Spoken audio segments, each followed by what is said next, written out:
Welcome, everyone, to our live video on narcissism. I am with Angelica, who is the Starlight coach, and she has some really wonderful perspectives on narcissism and with our society and how we can look at it at a deeper level and how we can get to the healing point of it. So I will let Starlight coach introduce herself. Tell us a little bit about yourself.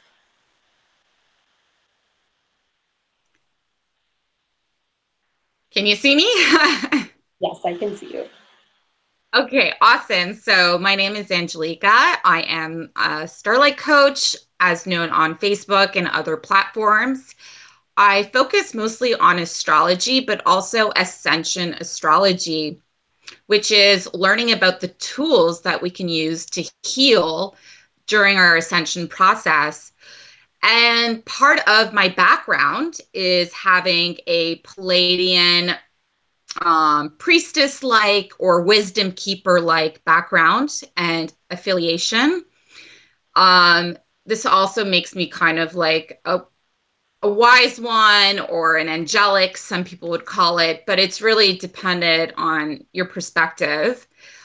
Um, and so, from my origins, I feel very confident to be here on the planet right now to help teach people the deeper wisdom on how to heal naturally, organically, and how to understand some of these concepts that we're talking about in our ascension from a different perspective, from my own experience and from what I've learned, I guess, from my past.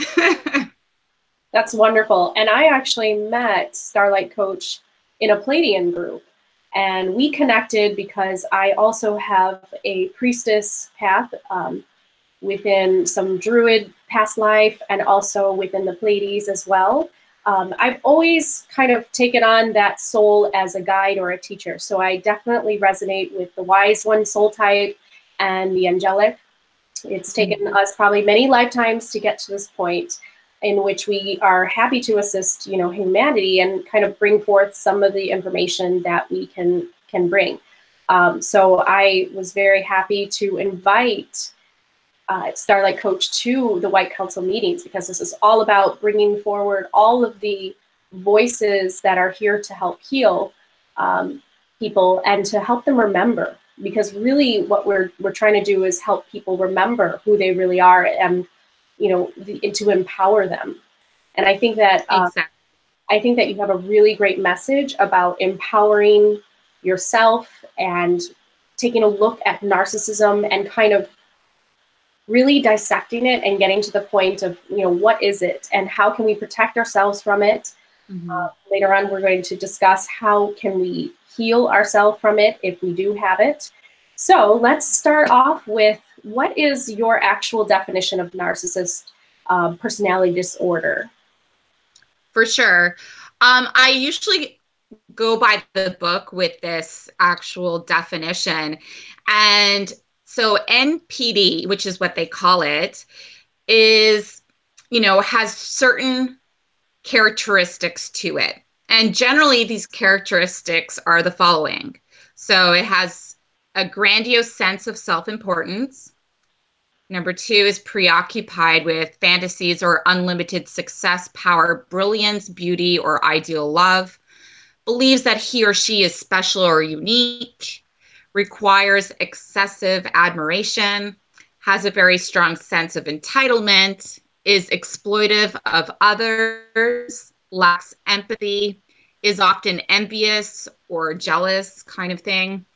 And regularly shows arrogant behaviors or attitudes. So that is the general definition of NPD. And I don't believe that everyone has this disorder. And it's more of how does the media right now influence our behaviors to such a degree that we are starting to embody a lot of these traits. And that's the biggest concern, is that there's a lot of persuasion out there right now in the mass media, in popular culture, even in the marketing advertisements that we see, that actually go to such a degree that they actually want to persuade us to have a grandiose sense of self-importance. Exactly. For example. And if I can do So, one thing, so just one clarification, it's okay, right, to feel, you know, okay, I'm confident about myself. You know, you can have self-importance, but it's about feeling that you're more important than others, which is really what the problem is here. right. So that's where that entitlement comes in, and then the lack of empathy comes in, and you can really fall down into that trap. And so there's kind of like a template running in the energy system right now in our media structure that keeps people recycling into this loop of narcissistic traits, which doesn't mean they actually have NPD, but they can get attached to it. And then the more that they fall into these social media traps, they then will start to actually embody becoming a narcissist. And that this is what I really want to caution people, because I feel like, you know, we are all special. We are all unique. We all have something to bring to the table. But it's when, you know, we really take it to the next level and we stop looking at our unity consciousness, that we really are coming from a place of we are all unique. We all have something to bring to the table. Nobody's more important than someone else. And like the marketing just like really gets to me sometimes. There's like advertisements out there, even for spiritual coaches like ourselves, that go, you know, on your Facebook algorithm, it'll pop up and it'll say like, how can you make your business so great that everyone will like you, and all this kind of stuff. And I'm just like, this is so narcissistic. Like, the way they even market how to become better, like you can be even better than what you are. It's like, you know, whoa, hold up here. Like it's very, it gets people caught up in a trap. And I have a media background. I actually studied media in my university and master's degrees. So I actually catch these things myself. And that's why I really want to bring awareness to people to be media savvy. And that will help them embody a lot more confidence as an empath, or even as a narcissist, or not to fall into narcissism, right? Because the more we are about what's out there and what it's trying to loop us in, you know, then we're better able and we're better equipped to push it away, right? And say, no, that I'm not going to engage in that kind of thing. Yeah, I think that's so true, because the one thing is with narcissists, what we want them to do is we want to empower them too, because narcissists, and you said this in your audio video, and I thought that was so wise. Empaths are more powerful in their position of being open to receive and to give love. Whereas a narcissist is actually the one who feels very powerless. And we want to empower the narcissist to actually get to a point where they can show others love. They don't have to have such a grandiose self-importance that they are so afraid of opening their hearts to others. And so we really want to help get rid of that fear. And you're right, the media is terrible with this. I mean, I see it too. Just, oh, you can always look better. There's so much competition and drive to be the survival of the fittest and the prettiest, right? And so it's so, exactly. It's very scary. And oftentimes when I connect to the Pleiadians as our family of light, for all of us, they want humanity to understand that there is a true power in recognizing your authentic natural beauty, and not always having to strive for surgery or updates and liposuction and, you know, all these things that society is kind of pushing them towards. And it makes them more narcissistic, even though they think, well, it's my body, I can do what I want. Yes, but as long as you are able to feel empowered and truly love yourself without those things, that is the key. That is the goal of every soul on this earth, in order to be a healthy balance of the ego and the super consciousness, which is really what we want to do. Yeah, you made an excellent video that referred to this topic as well. It is about how a lot of women wear a lot of makeup and they're putting on all this, material stuff around them. And it's really not about that anymore. It's about being comfortable in your natural state. And, this narcissism kind of also entangles us to be outside of our natural state and being outside of Mother Nature, how we were created to be and how we were created to look. So I definitely agree that there's a lot of difficulty in overcoming this when you get all these media things coming at you all the time. And, not everyone is educated in propaganda detection like myself, or is very empathic and can tune in to when something's off. So, it's really about creating awareness. And then obviously with the empaths is that, there's this dichotomy that's playing out between empaths and narcissists. And there's no real it's not necessary for us to have that dichotomy all the time, because it actually creates a split, which in reality, there really isn't so much dichotomy. When you first experience maybe a narcissistic person in your life and you're an empath, you kind of see the polarity.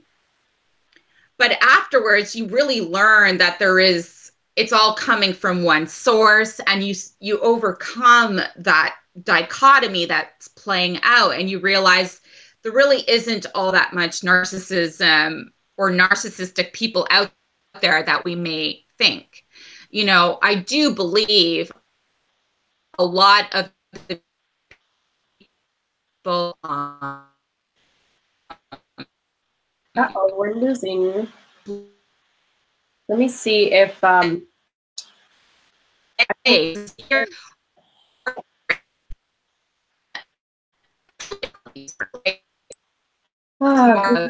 yeah, Google Hangouts is not happening.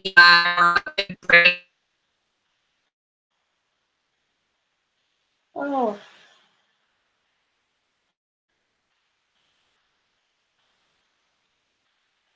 Uh-oh. Can you hear me, Angelica?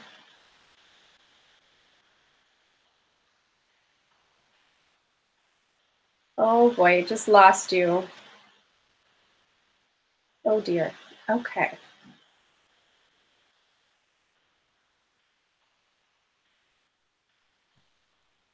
Oh, there we are. Okay. I'm glad you hung on. This is great. Okay. Yeah, can you go into, if you don't mind, I think it's very good that when people hear each other's stories, they really learn from them. And so can you give us an example of meeting a narcissist in your life? What did that look like? What did you learn? And, just tell us a little bit about that. Sure. So when I first had my spiritual awakening, I started to learn that I am an empath. And I started to learn that there's such thing as an empath. And I was like, oh, I'm an empath. That's why I'm sensitive. And I started to learn about all these things about myself and why I was, more sensitive, or I was absorbing the, I guess, feelings of others all the time. And eventually I ended up being in a relationship with one of my ex-boyfriends. And he had a little bit more of a narcissistic tendency. So I noticed that, everything we did had to do around him. You know, if we went out for dinner, it was because it was convenient for him. It was convenient for his time.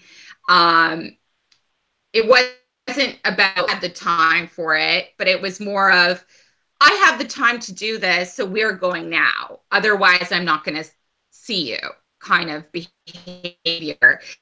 I noticed the dichotomy or the polarity of me being an empath and him being a narcissist kind of play out, because it more so in my story, it was always about when he's available, like,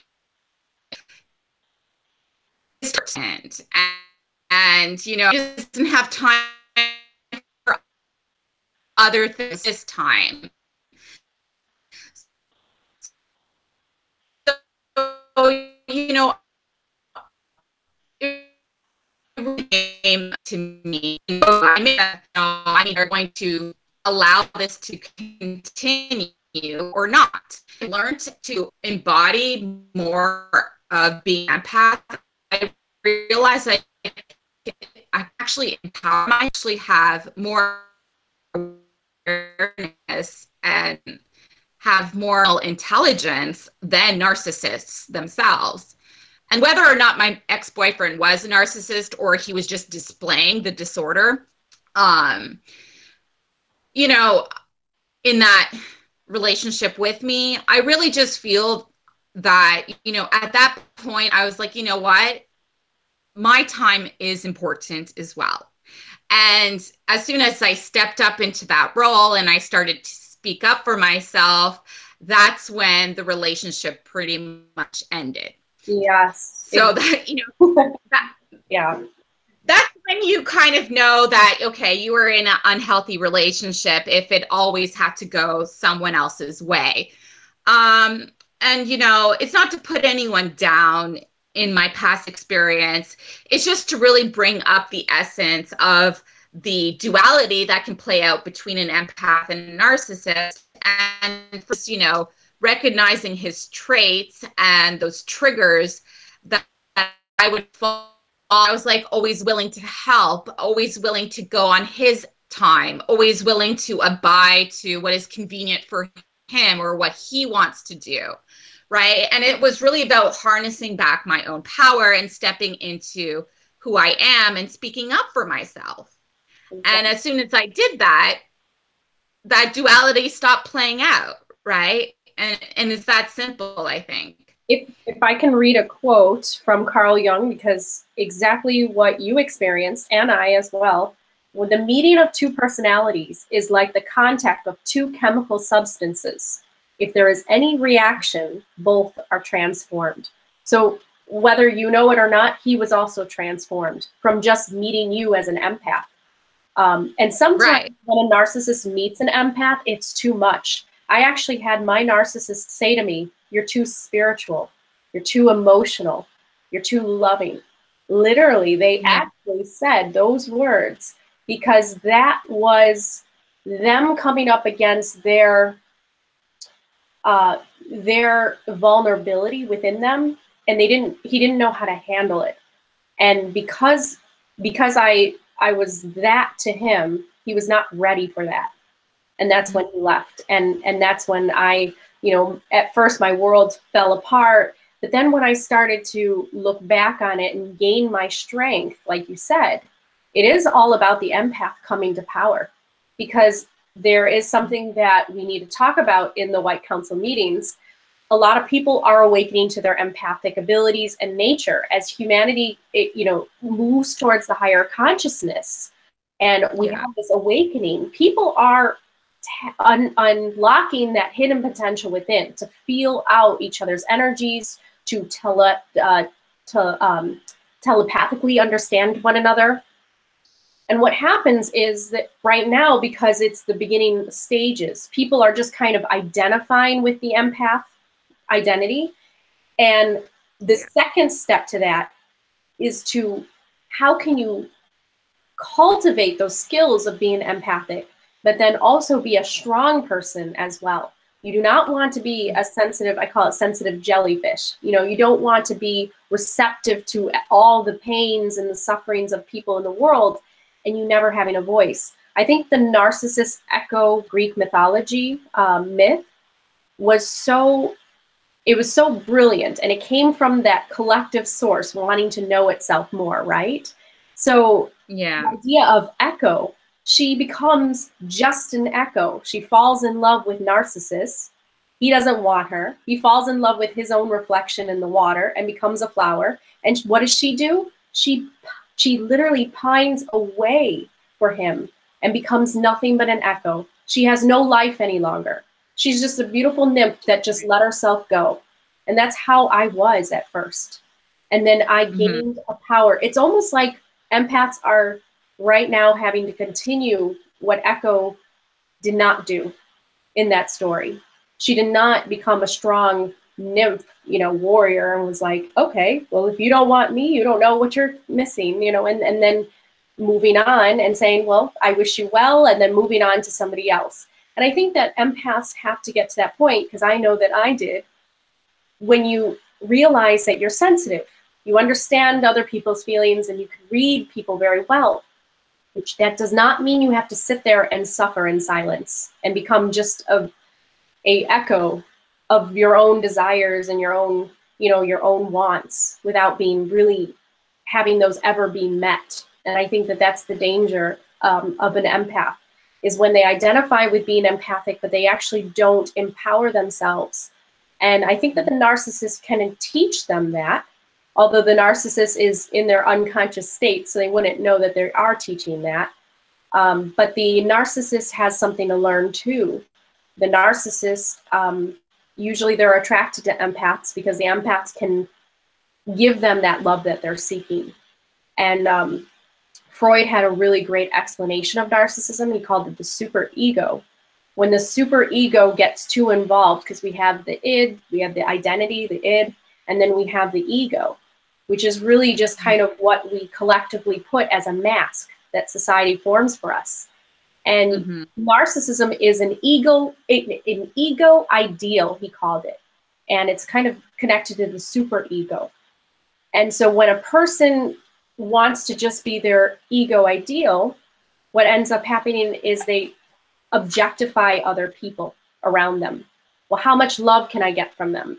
You know, other people become objects, and only self-love is important because it's almost like a self-preservation to them. And I think that the empath is the opposite, in which we can give love away too much and we forget about ourselves. So it is this very interesting dynamic that plays out. And I think it's really great that you awoke into that, and I did too. And now we can, you know, help others in remembering this. Whenever I hear things about starseeds, they always talk about how Pleiadians are sensitive and lovers and all of that. And Pleiadians also are here on Earth in a new form, having to learn these things, how to navigate this physical world, while at the same time offering some ways to help people find that inner light, that connection to the cosmos, to all things within the universe. But we do have to learn, and I think empaths are a future human. I have a video called All Future Humans Are Empaths. It's a very sensational title, but it was because I was truly feeling that humanity is going in that direction.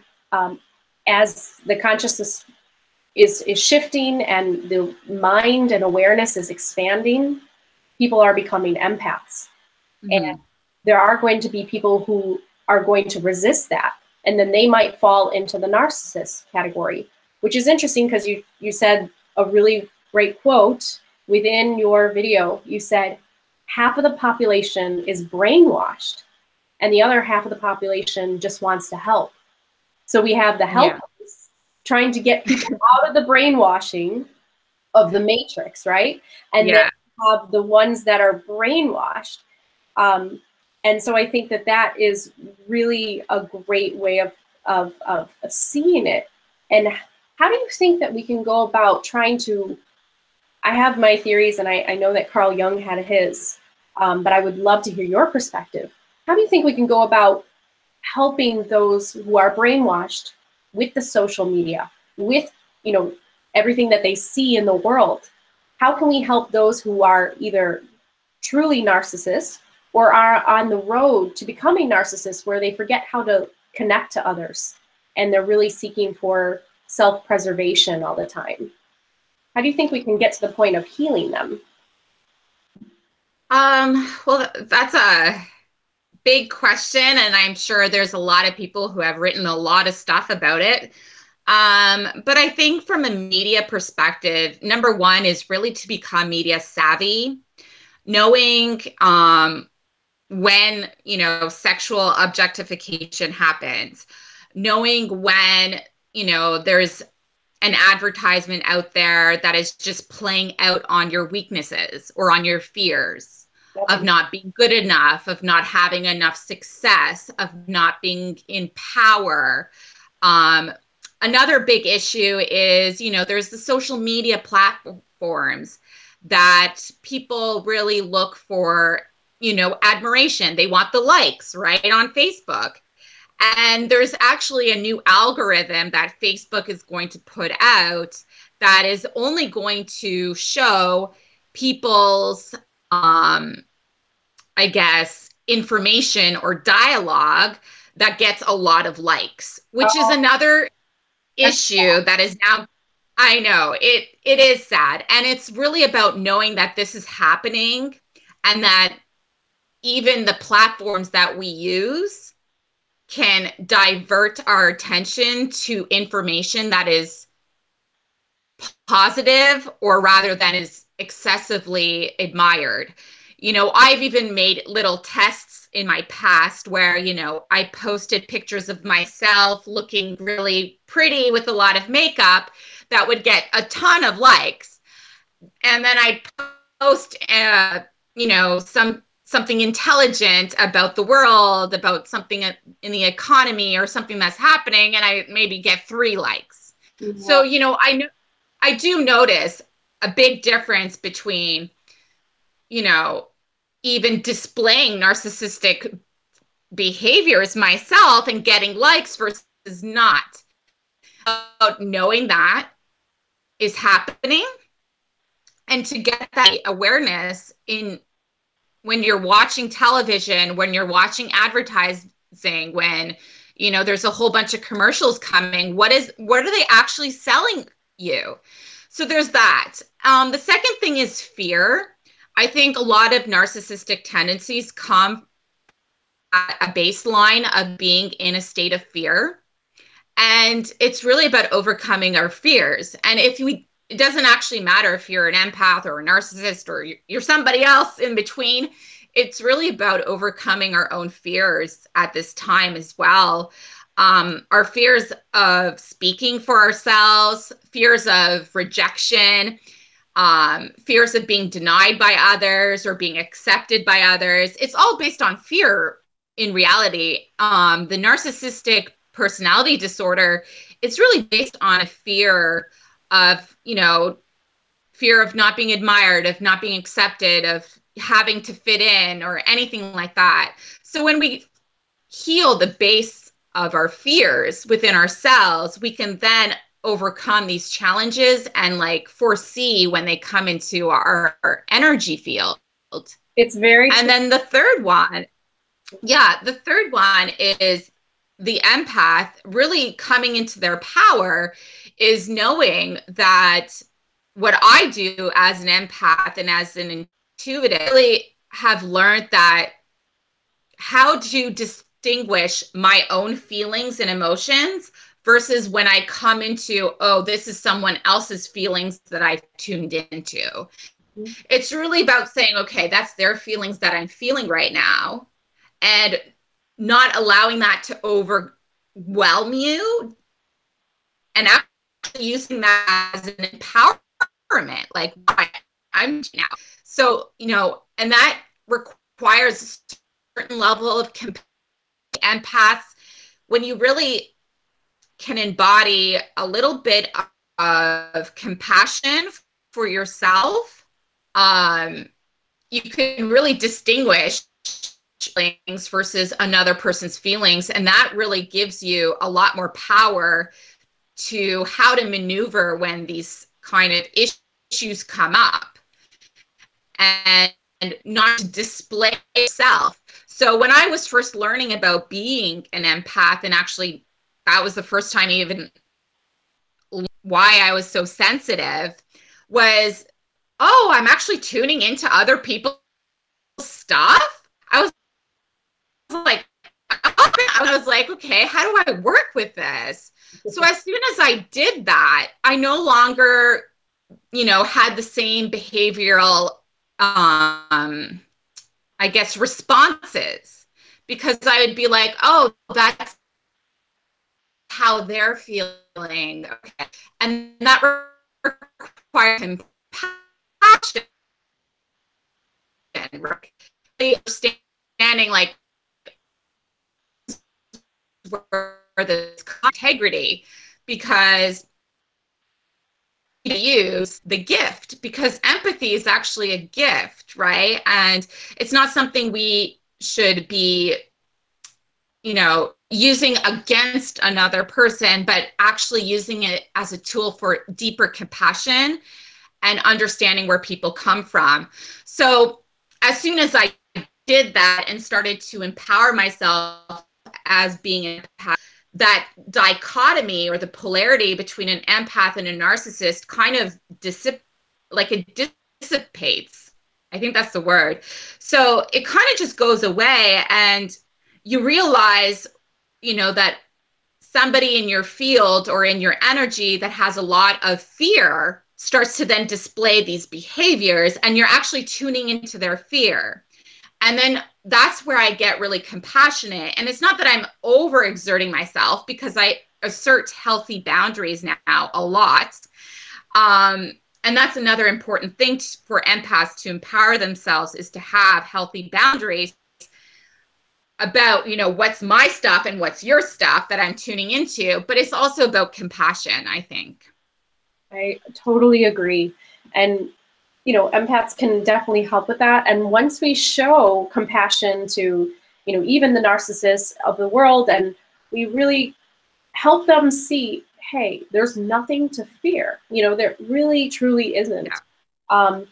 One of the things that Freud talked about, and a lot of psychologists talk about, is that narcissism actually comes from childhood. It's a wound.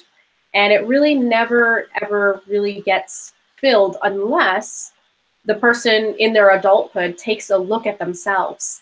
And doing that is going to be really tough for a narcissist to do, because one of the things that they run away from is judgment and any kind of scolding or admonishment towards them. They don't want teaching. They don't want guidance. They don't want you to say, hey, there's something going on with you. You need to fix that. They're so afraid to look at themselves.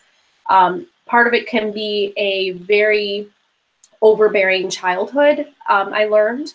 So it actually can stem from a very simple, basic core of that, where you feel that you always have to be perfect. And if you're not perfect, then you're not worth anything. And it puts this competitive drive in you. You always have to search for that ego ideal version of yourself. And then that's exactly what I think empaths, and that's what I did with my narcissist. And that's why he stayed with me, and I stayed with him for about 8 months. Whereas he was a narcissist. He was just ready to play with women and leave them. And right. What happened was he met me. And I was the type of person that looks deeper into souls than their surface level. He wasn't ready for that. But he wasn't. But I mean, he really wasn't. It wasn't the right time. He actually he ran away from that. But at that time, I wasn't really secure with who I was. This was about, I would say, 8 years ago. I was younger. I was in my younger 20s. And so I wasn't really secure in who I was as a woman yet. And I wasn't secure in who I was as an empath. And I think that component of being able to bring compassion to narcissists would help them heal.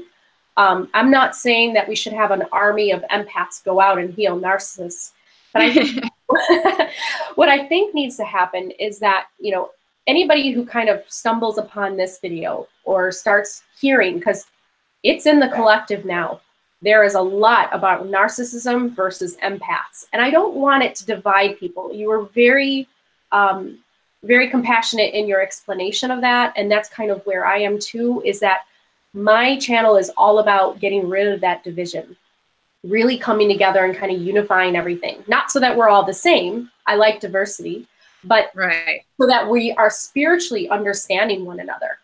And I think that that is so important. And one of the things that you talked about is that what's going on right now that we need to fix is this kind of empath versus narcissist. I've actually been kind of observing some narcissist abuse groups in Facebook, and I have to leave right away because all it is empaths putting negative things about narcissists. And I understand that they're healing and they're venting, but there's a point in your spiritual awakening, in your psychology of just who you are, where you have to look at yourself and be like, well, this, when you spiritually awaken and you really connect to other people, you have to look at them and say, well, this is another soul. And, they had their experiences and I cared for them at one point, or I still do. And so you have to be able to turn that switch on from being a hurt empath to actually then looking at it in a compassionate nature. And that is the violet chakra. That's the crown chakra. And that's hard to engage for some people, but that's kind of where empaths have to go.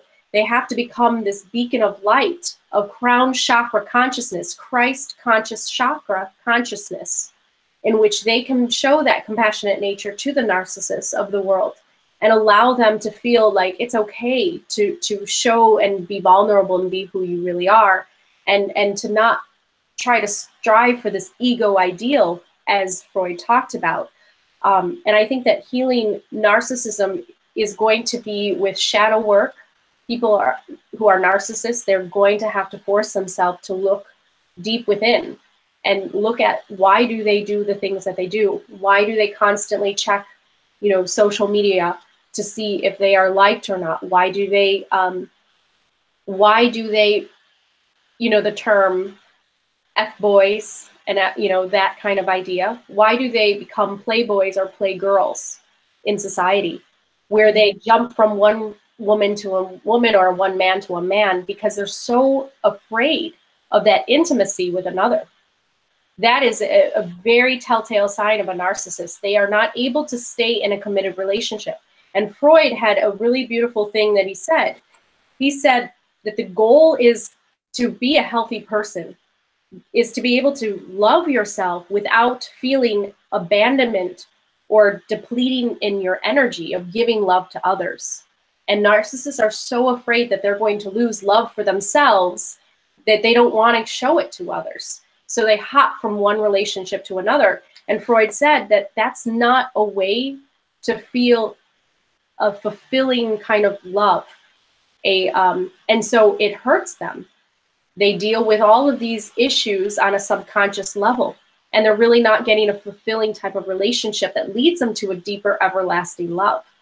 And so I have a lot of compassion like you for them, because those are the type of people that will jump from one relationship to a relationship, use people, take what they want, but never get to experience the fulfilling type of love, commitment relationship between another soul. That's sad. Yeah.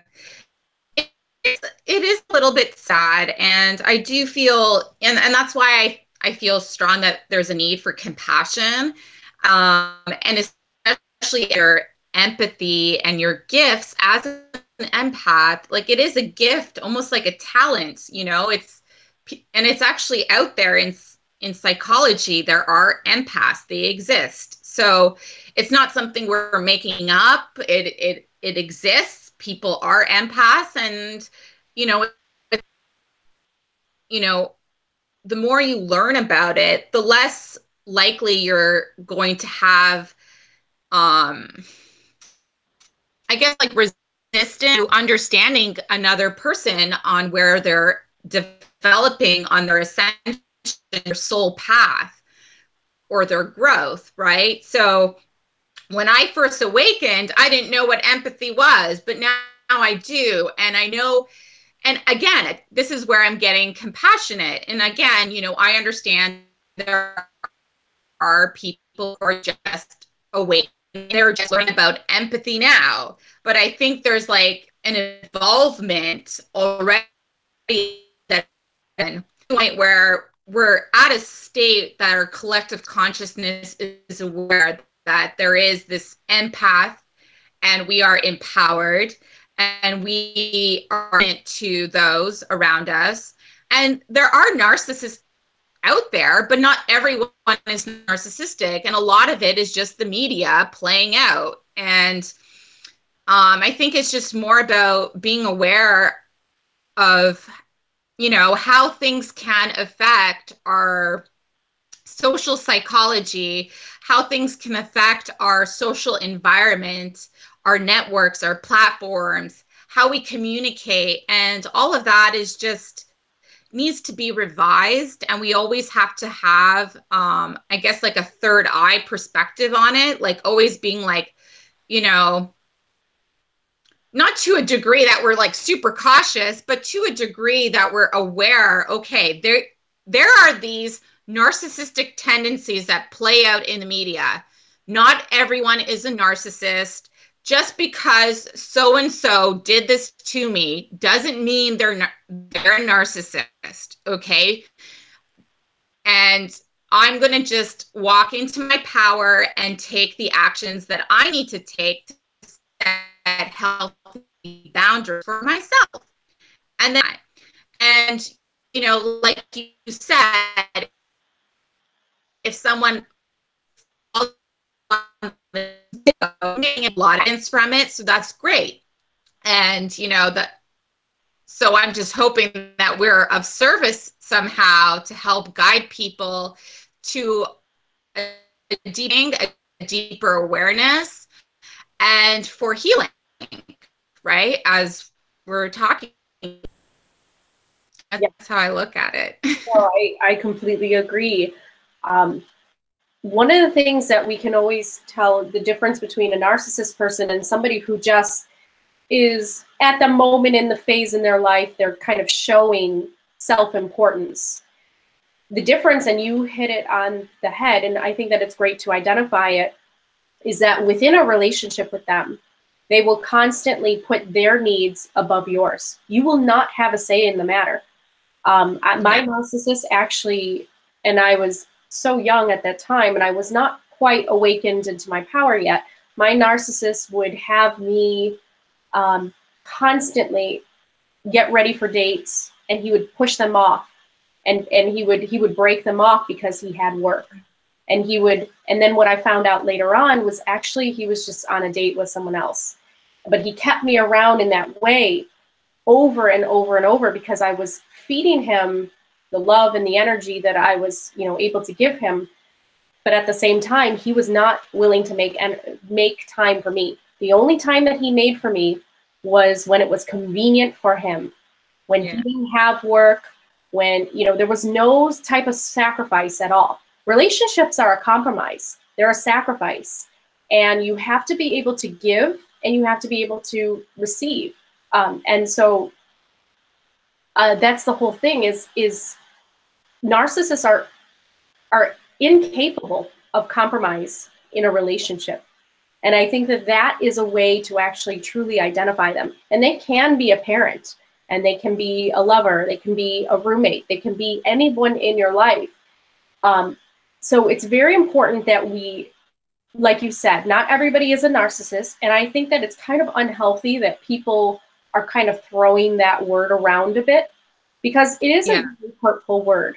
And it means that you have a problem. It means that you have a disorder of the personality in which you have to heal. And I think that it's very hard for people to hear that. And I think that when we throw that word around, it's kind of damaging to the collective, because at the same time, we want to bring forth the truth, right? But at the same time, we don't want to ostracize people. We don't want people to feel like they're being yelled at or divided. And I think that when you go to the empath abuse groups or the narcissistic abuse groups, oh, I'm sorry. Guess my cold is not gone yet. When we go to those groups, what ends up happening, there's a lot of kind of victim blaming and also the perpetrator blaming.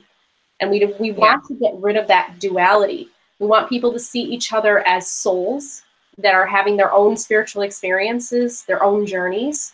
We are all awakening, and we're moving towards the realization of of being a sub-creator within this collective universe. And at the very top of our realization, we become a creator force. And I think that that's kind of where we have to go with that. And so one of the ways that we can help to heal society is just by putting this video out there and saying, you know, empaths, let's lay off the narcissists in a sense. Like, let's not brandish pitchforks and, you know, try to divide yourself so much. We need to also employ that compassion. Yes, I know that narcissists took all your money and left you for another woman. I know. But we have to employ that compassionate side, because that's very important. Otherwise, we'll never get to healing. Judgment actually only simply just points a finger, and if a person's not ready for a mirror to be in front of them, they're going to run away from that mirror. And so the biggest way that we can heal people is by actually giving them love and understanding and compassion. And I have found that as becoming a healer and a teacher, that is really truly the way that we heal people, is not by punishing, judgment, this is wrong, you're a terrible person. No one's going to listen to that. And actually it causes the split in the collective psyche, as you talked about. And we want to mend that split, because we have been split for a very long time. Yeah. Can I ask you something? This is a little controversial, but okay. Nothing is off limit on my channel if you have not noticed. Do you have an opinion or an intuitive perceptive? I know what I feel deep inside. Would you say that a lot of our elites and the people that are kind of running society right now are narcissists or have those kind of tendencies? What do you feel with them? I definitely think a majority of them probably are. I wouldn't say everyone, though. I wouldn't say everyone, but you know, I don't even think they're narcissists. I think they're, you know, there is probably a good percentage of some, you know, higher ranking elitist groups that definitely go further than the narcissistic trait. You know, they can even go up to like the sociopathic, psychopathic kind of unfortunate behavioral type of traits. It's like their narcissism gets so embedded within them that because there's different layers to narcissism, right? So eventually you can shut everybody off, and you can literally just see yourself as, or figuratively, you could see yourself as so important, so much on the pillar above the world, that everybody else below you is just not important. And as long as you get to where you are, it doesn't matter what happens to the other ones below you. And I think that there's different levels. Not everybody, of course, is at that level, but there are some people, and I'm glad that you kind of, you know, you laughed, you had a little bit of a giggle, because I think we know as empaths, we can tell when we read about, you know, what's going on in the world, how society is ran, how money is spent. These are the things that an empath will be aware of, because we almost can feel the energy coming from across, you know, the world from that particular event that is going on. And we know that behind that was a narcissistic type of tendency. And you know what's interesting is Freud, now I'm more of a Carl Jung type of woman myself, But Carl Jung did study under Freud. And Freud was very interesting in that he said something I think that was really profound, is that because he was one of the first psychologists that actually dealt with narcissism and talked about it. And one of the things that he talked about is that narcissism is bred at a young age. And so when you think about our elites, right, like the ones that are in the very secret organizations that have lots of wealth and they're in the top parts of society that controls everything, you know, economically, think about their family life.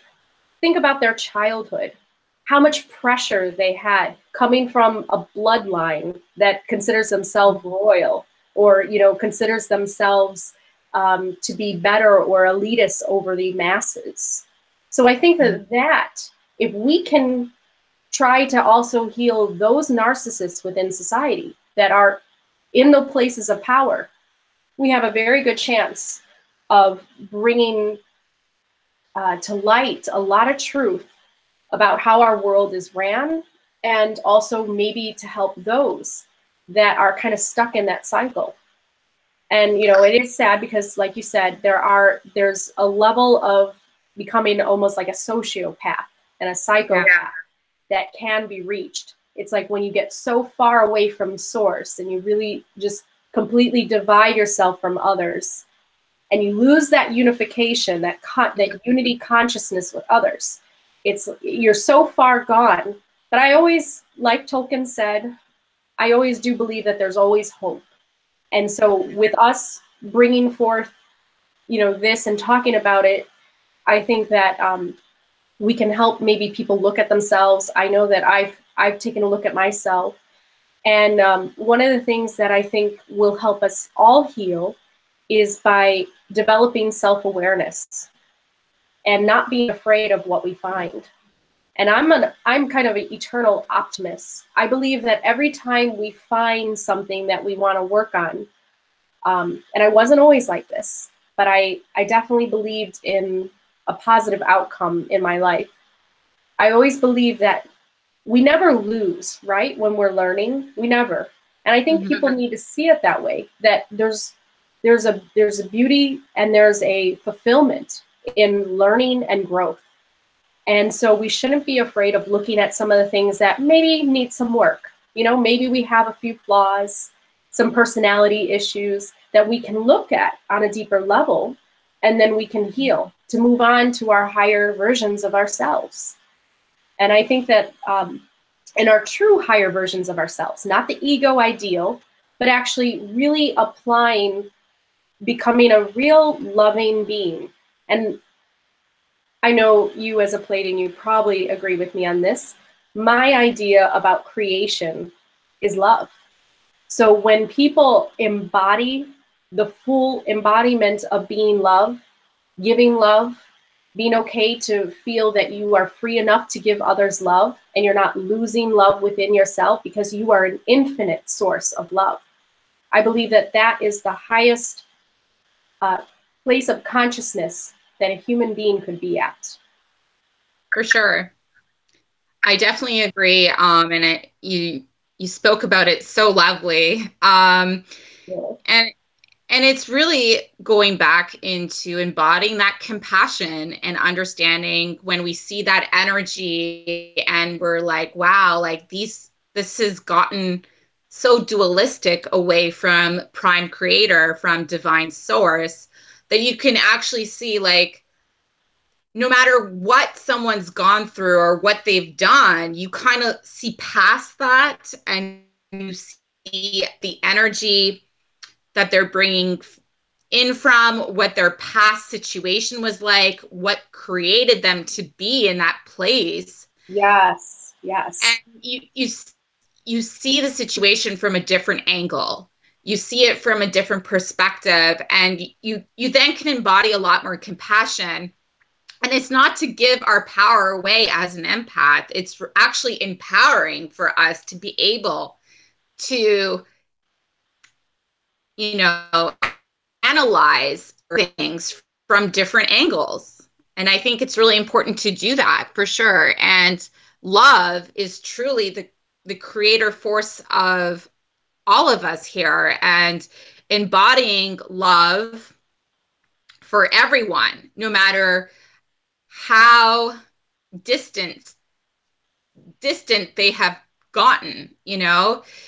It might seem hard at first for some people because they'd be like, I can never love a person like that, but it's really, I guess, embodying compassion. Forgiveness helps too.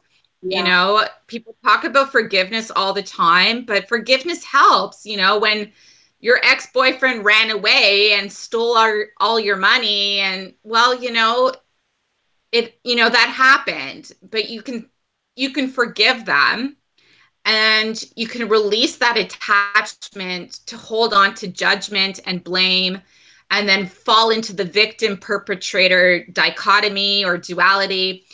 And we can overcome these things with more love, like you said. Yeah, so one of the kind of rituals that I did after being with my narcissist, and I kept going back to him, and he was available, but of course his time was to himself and very limited. So what ended up happening was eventually it just sunk in finally. I was like, I have to detach myself. I have to leave. And so we went our ways. And one of the rituals that I did, I'll never forget it. I was standing on top of a very tall building of a gym that I was working out at. And I was doing yoga outside on the veranda. And I was looking out. And I know that the point of my healing from my narcissistic abuse was when I said, I forgive myself for falling into this trap, into this cycle with not just him, but with other people in my life. And then I also was able to kind of forgive, and I let it go. I said, I wish you well in your life. I wish you no harm.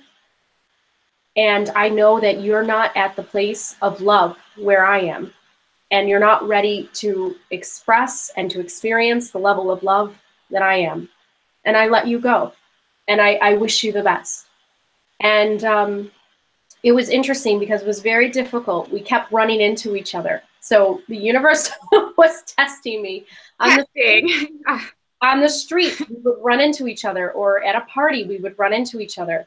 And there were times where I failed and I went back on a date with him. But what I ended up doing was eventually, when I did that ritual on the top of that building, that was the point where everything started to change for me. And I consider, because this happened, I would say about 8-9 years ago, my early 20s, I would say that was the pinnacle point of a spiritual awakening within myself. Because I had to get out of that cycle of falling in love with people that were not ready and were not at that level of wanting to give love in that kind of way, and not wanting to have that deep of a relationship with me. And you know what I did? I was single for about 3 years. And I went to school and I got my master's in the Masters of Arts of Teaching. And I focused on myself. I found self-love. I received higher dimensional messages from alien beings within some meditative states. And I got really into yoga. And I got really into just getting my body, mind, and my soul back in shape. And I think that that's a really great way of helping to heal after that type of experience for an empath. They have to be able, like you said, forgive others, forgive yourself, and move forward and get strong. And you almost have to work out. You have to focus on yourself. You have to realign your attachment. So instead of being attached to this person who does not want your love at this point in time, because they can't love themselves. So how can they give back love? They're not ready. So what you have to do is you have to shift your focus, and it has to now be on you. And you have to give that love that you offered so freely to others. You have to offer to yourself now. And I think that is the only way that I truly healed from from all of that. And I never once, after that, I didn't date another narcissist. And I ended up finding a man that was ready for the experience of love that I wanted to have in this world. And I think that that's key. You have to find somebody who is at that same level of consciousness. They may not be at the same level of understanding or hobbies or interests. That can be diverse, and it's exciting when it is. He's into sports, he's into finance, he's into the business world. I am into spirituality, psychology, quantum consciousness. So we have our differences, but we have the same level of giving love and receiving love. And that, I think, is the key to having a successful relationship. And it's something that you can learn. And I take that as a lesson and my wisdom coming from being part of an empath narcissistic type of relationship. I think that dynamic can teach you how energy is exchanged. And I always felt like I was kind of reawakening to understanding what, I once forgotten. For sure. And I think that's where we can become more empowered. Definitely. That's why I love to talk about it like energy. I'm an empath. Wow, I actually can feel someone else's stuff. And that actually, when you start to actually learn it from that angle, again, shift the perspective and you learn it from that angle, you can embody a lot more, and being like, wow, this is how energy works. This is the dynamics that play out in relationships. These are the type of souls that can play out in our society at large. And I don't know, it just, when you look at it from that angle, you really embody a lot more, just more strength for yourself. And I love that you said, you learn to forgive yourself as well. And I think that's important. Just as important as forgiving the other person is to forgive yourself for not knowing what you now know, right? Like you now learned that you're an empath because of this relationship. So now you can overcome it, right? You're kind of like, and the next level of relationships in general, where you can have more intimacy, you can have more honesty, and that give necessary, because the receiving principle is the feminine A, right? It's the Palladian goddess receiving. And there's so much emphasis on our masculine side that there's also that importance of learning, of giving, and also receiving. And that happens within our relationship dynamics. So I love that you brought that up, because it's some of us in our relationships, and I learned in my own, is that I almost wasn't willing to receive. And that's how the relationship started to become conflictual. And as soon as I started receiving and allowing myself to be in a place of self-love, then I was like, oh, this is what happens. So definitely agree with you there. I was going to say, it's like, it's not that you're consciously, you're unconscious at that point, where it's not like you're not taking in love. It's just that you're taking in far less than what you deserve. And you're okay with it. You're okay with the little bits that person gives you, because, and you keep on holding on, you keep on holding on. And once you detach yourself from that and you realize that there's a self-worth in you that is worth more than what this person is doing, but it does not mean to make them the perpetrator. I'm very happy that I didn't get, angry, or some people get very violent when this type of dynamic happens, right? This is the slashing of the tires. This is the vengeful type of, reaction. It happens when somebody has been hurt by somebody else. And I feel like one of the things that you learn is the ability, like you said, to receive love and be okay with it. And that's something that I think that not just empaths, but everybody needs to learn a little bit. And isn't it interesting? I just think it's the cosmic joke that we all come from source, that is universal love, cosmic love, and yet we all have a hard time with love. I know. It's like, oh, I'm actually loved and lovable, and I can receive love. And it's like the biggest lesson that we're here to learn, and especially that we're here to remember, is to receive. It's almost receiving the love.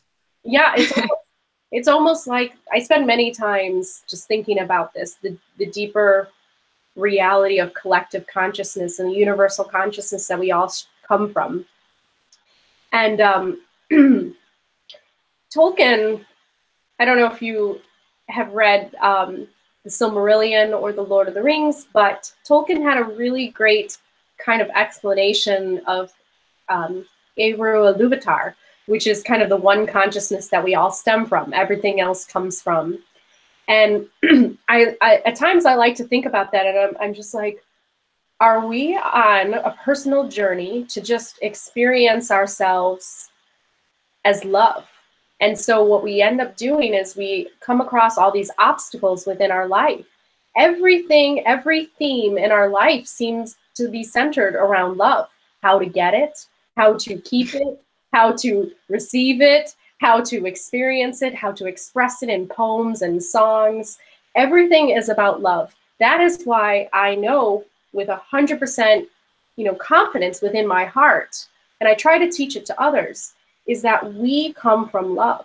And whether that's a Pleiadian connection, because that's something that the Pleiadians have learned a long time ago, and that's kind of what they can help assist their, their fellow beings with. Mm-hmm. But I don't know if it's necessarily that connection or if I'm just tapping into it. But I'm telling you, our themes in this life is all about love. It's the search, it's the discovery, it's the everything is centered around it. And the goal is, if we can have a balance of giving and receiving, so it's like the Big Bang idea. If we can expand outward into space, right? Our love expand outward, but then also receive the love back with the creations that offer the gratitude and the appreciation. My mind goes into deep places like that. But what I have noticed is this theme about love, and for sure. And I think that you said it very clearly in the idea that you had to learn, you had to relearn, because right? We all know before we're born, we know how to love and how to receive love because we come from love. But there's something about this physical world and being in this physical reality, it causes us to have amnesia and a slip of consciousness in which we forget how to give love, how to receive love. And I believe that if society gets to the point where everybody is more open to looking at themselves, accepting their flaws, and loving their flaws and seeing it as unique, and seeing their gifts and seeing that as unique, and accepting themselves and accepting one another, and not having a hierarchy and a competitive nature, that is when we evolve to the place where the Pleiadians are, where you are a peaceful society, where you are sovereign beings that see each other's light, namaste, to one another, because there's no hierarchy anymore. You know that you're all from prime source. So you just experience each other's diversity and beautiful uniqueness, but there's no competitive drive any longer. And you said a very key point within your speech about it. What I heard before is that we have this survival kind of Darwinism type of mentality. It's a survival of the fittest. And we are collectively shifting from that. We are moving we are moving from survival of the strongest, the fittest, the toughest. We are moving into survival of the most aware, the most in tune with what's really going on, the higher consciousness levels. That's the ones who are going to survive in the next shift of consciousness or in the next movement. That's how you get a hold over your life and you become a true, I call it a sub-creator like Tolkien. You become a sub-creator with others in this world. You become your creator self. And you can be on this planet as a god or goddess self. And I think that that is the goal. And empaths can get there. And narcissists can get there too. But narcissists have a little bit of that obstacle within their childhood. And they have to not be afraid of looking at that deeper.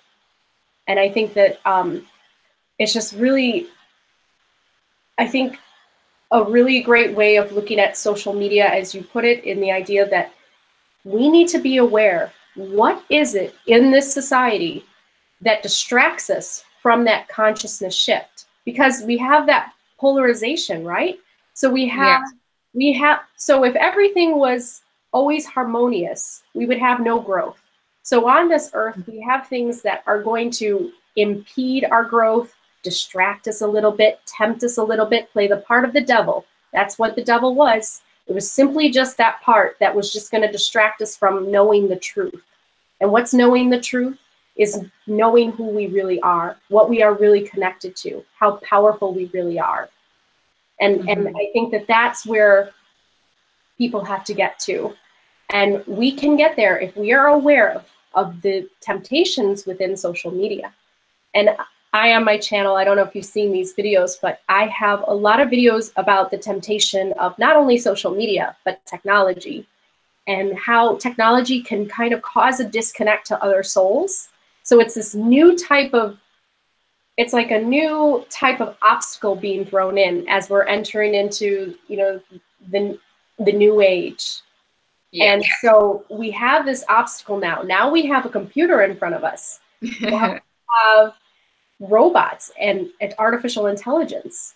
Is that going to, are people going to choose sex robots rather than having a fulfilling relationship with another soul?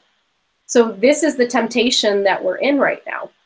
And I think that you talked about it within your audio about that, the idea of the social media and how we have to really look at that. And we have to love ourselves no matter how many likes we get, no matter, no matter the temptations of social media, but we also have to be able to be okay with loving and showing gratitude towards others. That's a big piece of the puzzle within society that's missing.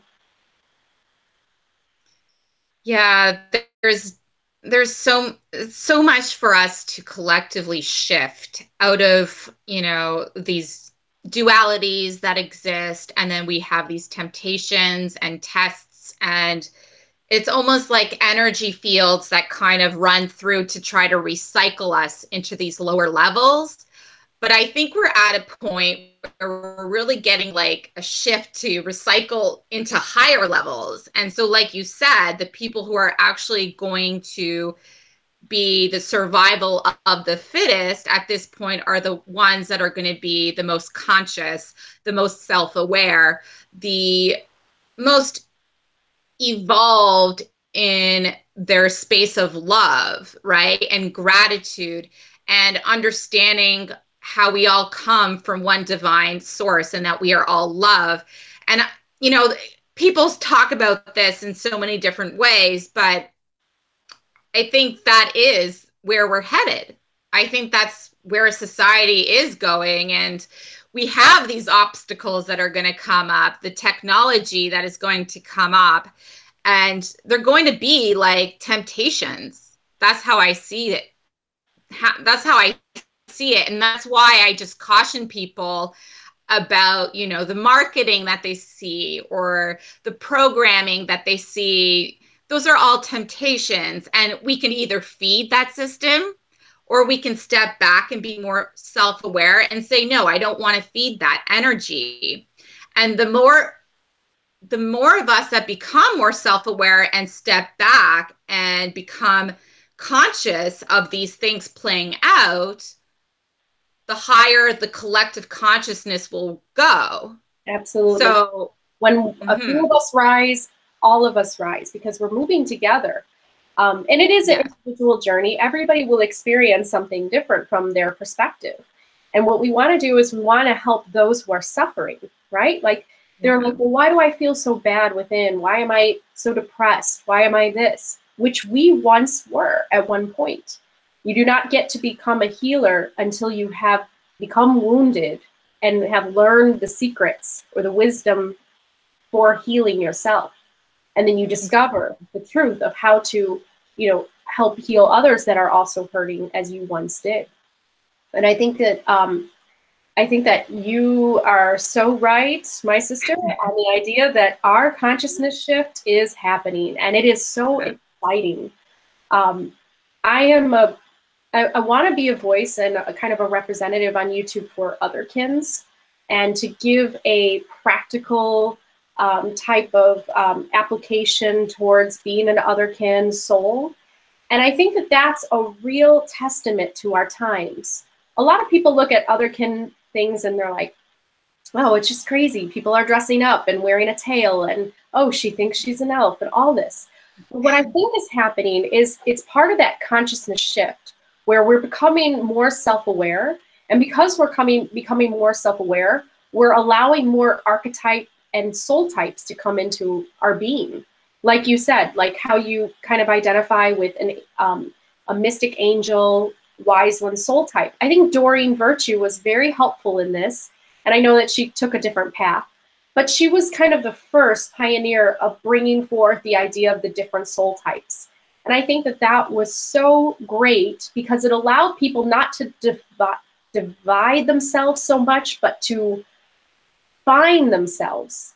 Yeah. We all come in with a very unique type of vibration and frequency and our blueprint and what makes us unique and what makes this world goes round is all our different diverse personalities working together.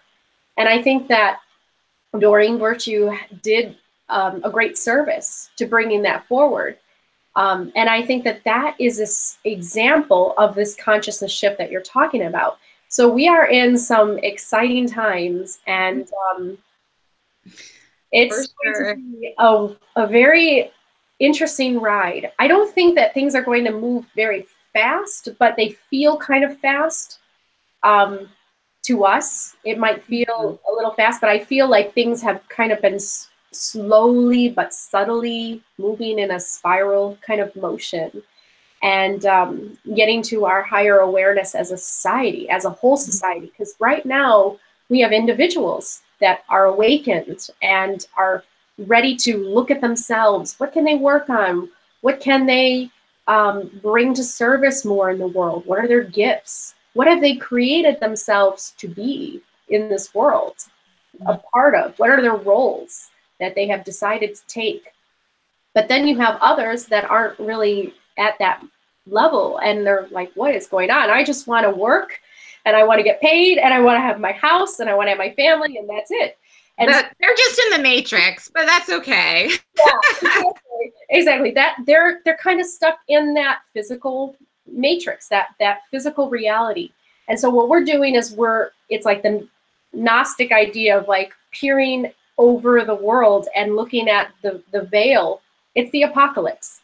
I can't say it enough. We are already in the apocalypse.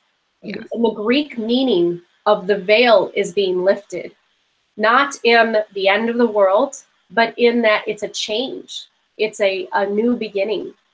And I absolutely believe that we are in the heart of the apocalypse, or the beginning stages of it.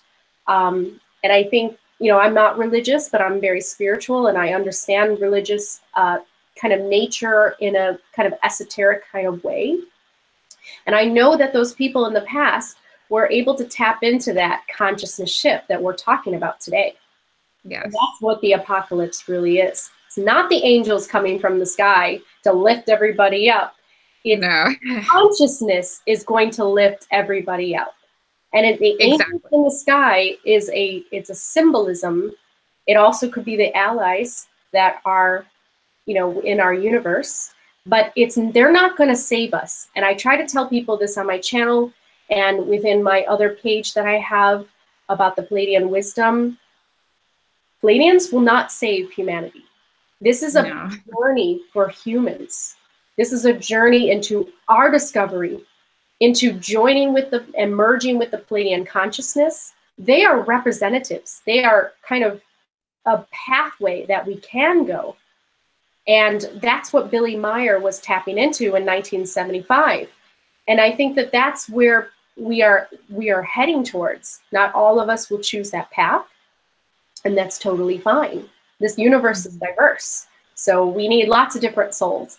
But that consciousness shift that you were talking about, it is happening, and it is very exciting. And I think it's part of this narcissistic, empathic duality that we personally are trying to kind of unravel. And I haven't really seen others speak in this matter. Have you heard of others speak about trying to kind of get rid of the duality between empaths and narcissists and seeing No. them as souls? Yeah, no, that was what inspired me, and I got a download to speak about it because I was like, we need to stop looking at it from that angle. We have to look at it and shift our perspective and see it as, okay, these are dualities, but we can overcome them. And it's actually, we're all kind of coming from the same playing field, and we're just kind of playing different roles almost, Exactly.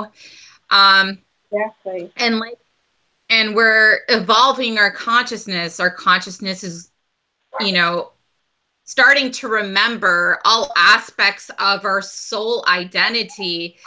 This is creating, these different archetypes, like you said, to come back into our awareness. And that's okay, right? Like, I sometimes get some Elvin in me. I don't know. I kind of look a little Elvin. Well, that's how I connected instantly. I was like, oh, she is. And I even called you my Elven priestess sister because I don't know if you agree with me, but I certainly feel as a Pleiadian, they're very elven-like. And so tapping into that Pleiadian energy brings you into that path of what Tolkien was talking about. I consider Tolkien as a visionary. He was able to kind of look into the future and also kind of look into the potential of humanity as well. For sure. And, the Pleiadians or the Pleiades people or the beings, they really want for us to remember the importance of Mother Nature and our natural world and to reconnect with it. And all these aspects of technology, of nuclear warfare, and all these collisions that are coming up, or even people that are living in volcanic locations, is a reminder for them to not live in places that they can get destroyed, because it's almost like humanity we're coming to a point of being tested to no longer run on a program of self-destruction. Yes. Yeah. And we're actually returning to our natural state of being in harmony with the natural environment that we live in. And that's why I love going out in Mother Nature and, the animals and the animal kingdom and understanding, herbal,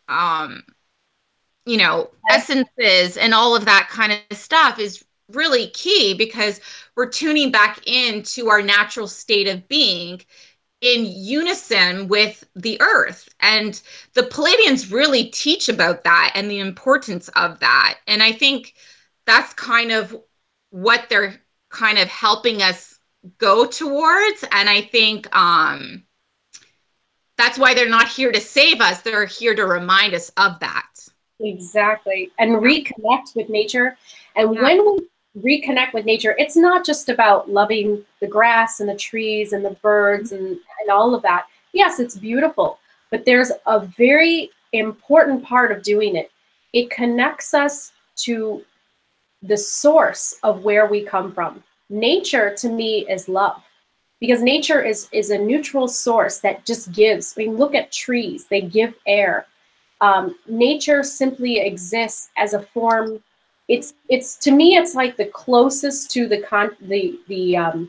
godhood consciousness, like the prime source consciousness. I believe that when we connect to nature, we are actually connecting and getting closer to the prime source, where we can look at things objectively, we are not so reactionary, and we go and move in cycles.